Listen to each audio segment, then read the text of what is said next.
할렐루야, 실사원 34기 함계순 사모입니다.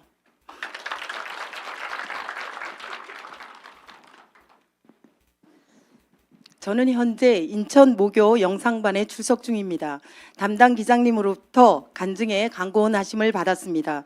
주변 분들이 제가 해야 한다고들 하시면서요. 양심의 소리에 저는 받아들일 수밖에 없었습니다. 입으로라도 감사의 인사 말씀을 드려야 했기 때문입니다. 아시는 분들은 아시는 작년 10월 28일 교통사고로 죽음의 사선을 넘을 뻔한 일이었습니다. 김도규 목사님을 비롯한 실사원생분들과 그 외 많은 분들의 기도와 물질의 손길들로 제가 다시 일상으로 돌아와 지금 이 자리까지 올 수 있게 되었기 때문입니다. 저를 아시는 분들, 저를 조금 아시는 분들 뿐만 아니라 저를 아예 모르시는 분들의 기도와 물질의 지원, 먼 길, 그 피곤함에도 불구하고 병문안을 오신 분들, 집에 있는 아이들 걱정까지 하시면서 반찬을 여러 차례 챙겨주신 분, 저는 참으로 이분들의 실체, 또 참 신앙인이 뭔지 가슴이 뭉클뭉클합니다.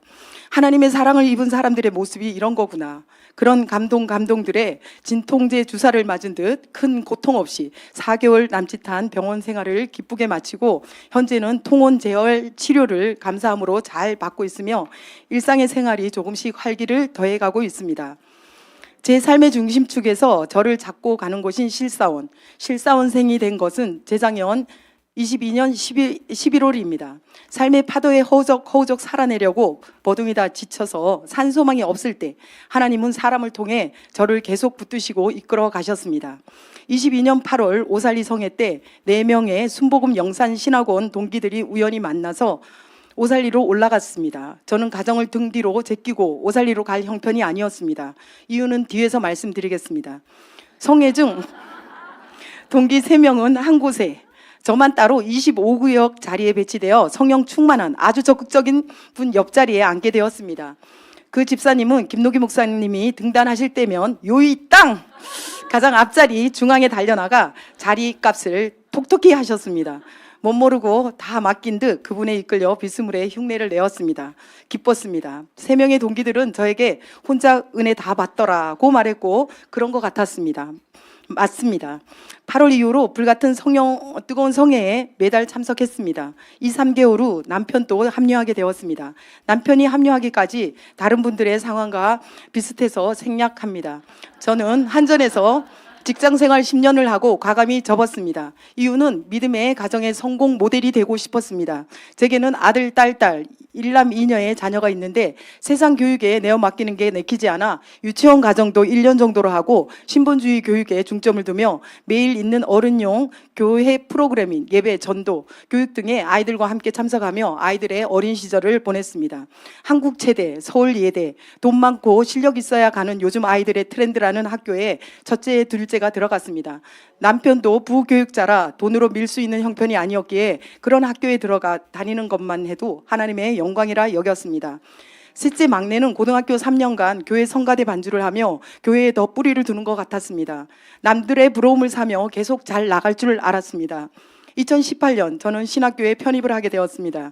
한 집안에 하나만 똑똑하면 된다. 신학을 하면 신앙의 순수함을 잃고 교만해지더라 등 사모가 신학하는 것에 대해 그리 탐탁하게 생각지 않던 남편이었고 저도 별 마음에 없던 신학을 갑자기 하게 되는 일이 생겼는데 남편이 오히려 적극적이었고 학교 추천도 해주었습니다.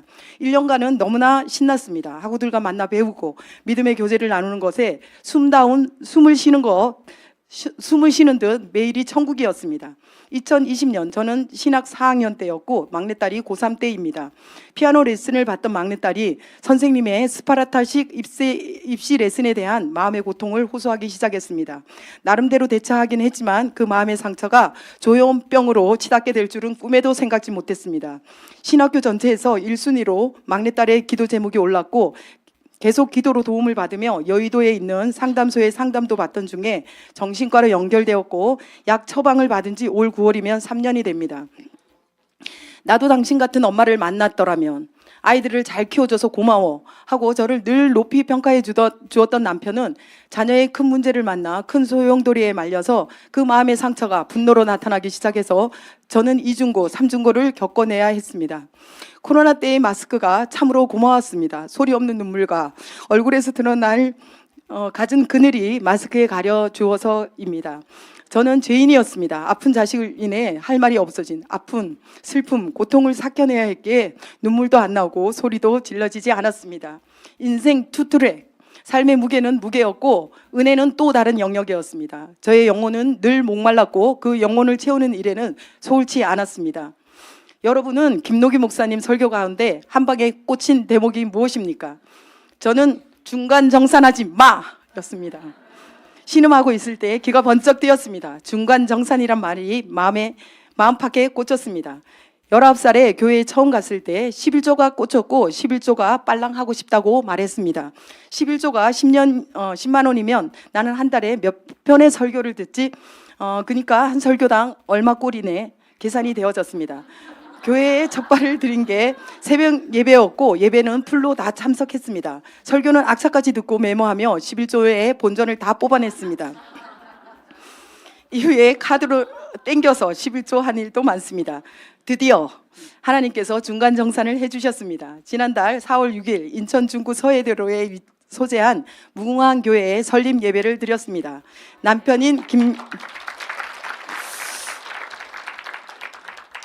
김경아 목사님이 담임으로 유임받은 곳입니다. 같은 달 26일 그곳으로 이사했습니다. 서울서 보증금 5천에 월 60만 원에 세를 내고 살았습니다. 이사간 곳은 전세여서 월세에서 자유함을 얻었습니다. 교회도 다 세팅된 곳입니다. 좀 낡은 곳이 있어 보수 비용이 들기는 합니다만 하나님께서 중간 정산하신 거라 믿습니다. 이제 실사원의 시스템으로 교회와 사람이 잘 세워질 일만 남았습니다. 매일 3시간 기도의 자리를 지키시는 두 분의 권사님이 계셔서 감사합니다. 피아노가 도저히 어려워서 못하겠다고 피아노를 잠시 내려놨던 막내딸은 현재 수요일, 금요일, 주일 훌륭한 천국 피아니스트로 교회 반주를 하며 저의 삶의 무게를 점점 가볍게 해주고 있습니다. 아버지 상처에서 자유하라는 제목의 이번 성회를 통해 저희 부부에게 아픔의 정체를 알아내게 하셨고 울음으로 견고한 진이 녹아내리게 해주셔서 참으로 감사합니다. 이번뿐만 아니라 몇 차례 이곳에서 여러 가지로 너무 아파 울 수 없을 때 울음꾼이 함께 해주셔서 목 놓아 울 수 있어서 너무 감사했습니다. 무궁한 교회를 통해 남은 정산을 해주실 하나님을 기대하면서 새로운 무대의 천국 배우로 역할 수행을 잘 해 나갈 것입니다. 할렐루야. 다시 한번 감사의 인사 말씀을 드립니다. 감사합니다.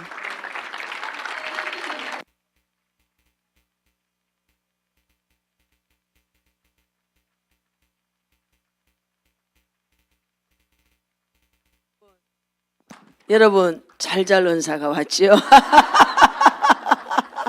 이야 박수 한 번 더 쳐주시기 바랍니다. 아주 은혜가 됩니다.